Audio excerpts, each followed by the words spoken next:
Hey, everybody, checking in from my hotel room as I'm about ready to check out of my hotel room in Miami, heading back to the Bay Area a little bit later in the day. Just wanted to check in kind of the morning after recap of the 49ers loss to the Miami Dolphins. And of course, it was not pretty at all. And it just kind of makes you look, from my perspective of, where the team does go from here.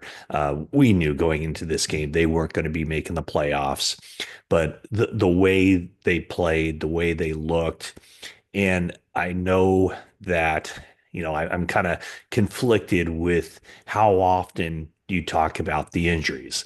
Every team deals with injuries in the NFL, but how much weight do you put in it? I look at the offensive line for the game on Sunday against the Dolphins, where basically they had their third string left tackle in the game at the end, and they had their third string left guard in the game at the end. So, how much weight do you put into that when you talk about McCaffrey and Greenlaw and Ayuk and Hargrave and Trent Williams and some other of those situations that the 49ers have faced this season?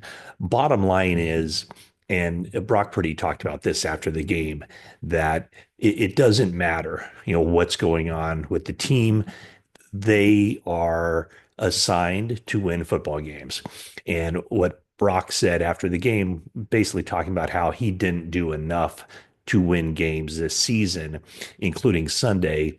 He said, it doesn't matter who's out there. We have what it takes to win and move the chains and put up points and give our team a chance to win. That's my mindset. That's where I'm hard on myself is we've had some guys that have been banged up and all that, and we haven't been able to get it done. So I'm just hard on myself when it comes to that. It hurts. So, one of the main talking points over the past few weeks, obviously, Brock Purdy, the contract, folks, he's going to get paid. He's going to get paid a lot of money. 49ers haven't wavered on him as far as being the quarterback of the future, the quarterback of now. But you look at his stats, the stats certainly not as good as last season when he had like all-timer types of numbers. Passer rating 113, was it yards per attempt, like 9.6 yards per attempt. This year, those numbers aren't nearly as good. He ranks 14th in the NFL in passer rating, and he ranks 11th in the NFL in QBR. And I think a lot of that has to do with the added element of his running this season, 311 yards rushing and 4 touchdowns. So, talk a little bit about him and some other things. But first, I just want to let you know that this is brought to you by Canyon Club Brewery in Moraga, California. A wide selection of beers, different styles to fit all your beer needs. Also, obviously, plenty of non-alcoholic options for the whole family to come. Good menu with tasty bites up and down that menu. And it's coming soon to the Livery in Danville, Canyon Club Brewery. Um, Obviously, after a game like this, a lot of knee-jerk reactions. Some people will say, no, this is the way they need to do. They need to tear it down. They need to fire everybody. Obviously, they're not going to do that. Well, let's start off with, the kicker, Jake Moody. I would be surprised if they move on from him this season. However, I do think that this training camp, when he was basically anointed the job, no competition, I think that has to end. I think he needs to keep sharp. And, if it means an upgrade next season by somebody coming in and winning the job, so be it. But I think after spending a third round draft pick on Jake Moody, he was on scholarship for a while with the 49ers, and now I think that has to end.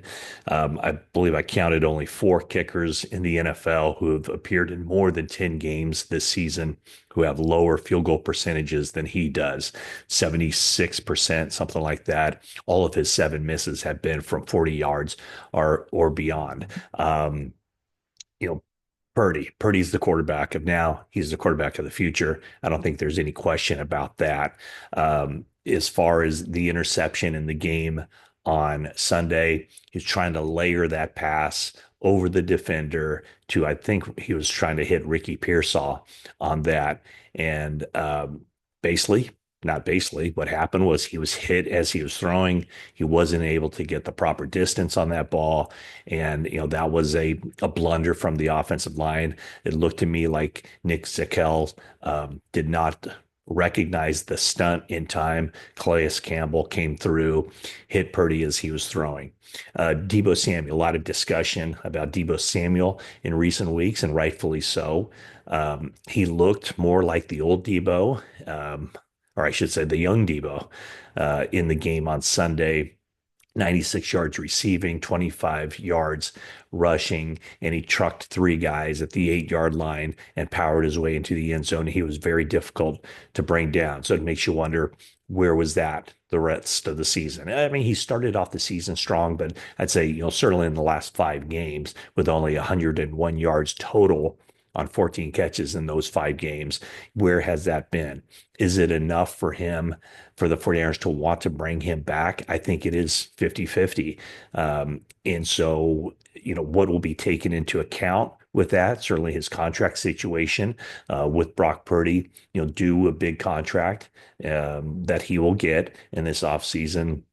49ers will have to look down the road to figure out how to fit that money, the cap, in future years. I wouldn't expect the big money for Purdy to kick in next year, but down the road, how do you kind of start to soften the load of that?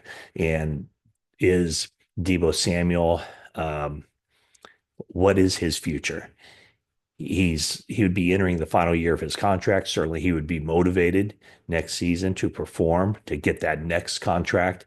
But also, if you look at the 49ers wide receiver position, it's Juwan Jennings, who's under contract for one more year, the 2025 season. Ricky Pearsall is a guy that has been very much up and down his rookie season. And we cut him a lot of slack because of what happened right before the start of the season when he got shot through the chest. But the mental mistakes, not knowing the formations, and that's something that George Kittle talked about after the game, was that it's not on the wide receivers coach, the tight ends coach, the offensive line coach, the head coach. He said it's on the players. We know the formations. We've been taught what to do, and there were breakdowns, obviously, across the board for the 49ers offense on Sunday. But when you look at Deebo Samuel, you have to take into consideration also Brandon Ayuk coming off of the ACL injury. He's had the surgery. I saw him on crutches Friday at the team facility. And so, when will he be back? And when he gets back, will he be the guy that produced at such a high level in 2023 to warrant that big contract? So, part of the reason I said why it's obvious to me it's not a teardown is because when you still have guys like Fred Warner, George Kittle, and many others. I put Bosa in that category, in addition to the guys who are under contract, who aren't going anywhere, who have been impacted by injuries, like obviously Christian McCaffrey, Brandon Ayuk. Um, this isn't a teardown. And I mean, I think that you could probably, I wouldn't be surprised at all.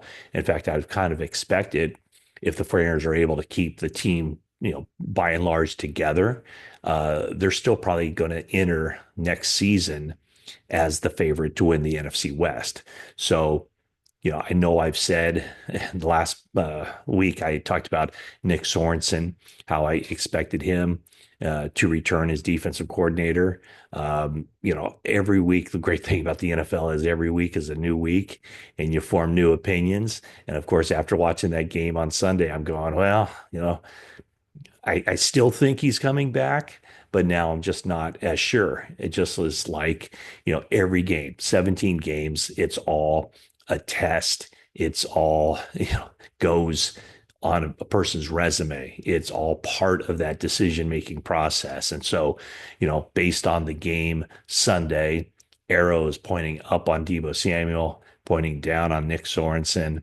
And, I think it reinforces, the 49ers have to to do a better job building the roster from the bottom with the backups because with as many high priced players as they have, it's understandable that there would be a big drop off from the frontline guys to the backups. But you need better production out of those guys, out of the backups, so that like something like Sunday doesn't happen when they have to go to the reserves. So I don't know.